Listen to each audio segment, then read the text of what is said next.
Guys আমরা আলিপুরদুয়ার এসেছি। এই যে খাওয়া দাওয়া আজকে আইটেম, এই যে কি বাটা, কচুর শাক, হ্যাঁ, পকোড়া, কি জানি কিছু একটা হবে, বেগুনি, আলু ভাজা, ঘি, পাঁপড়, পেঁয়াজ, লঙ্কা, লেবু সব আছে। গাইস কনফিউশন হয়ে গেছে কোনটা আগে হবে। তরকারিগুলো দিয়ে ভালো করে মাইকে দাও, না তো স্বাদই বুঝবে।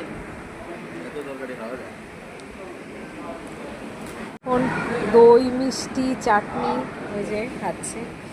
আমরা গিয়েছিলাম একবার হচ্ছে কোথায়, কুচবিহারে, ভূতের রাজা দিল বরে ভাই। ভাতটুকু মানে ভাত একটু নিতে গেলেও 60 টাকা প্লেট কিনে খাইতে হয় ভাত, তাও এক বাটি, ছোট বাটির এক বাটি, এই হচ্ছে ব্যাপার।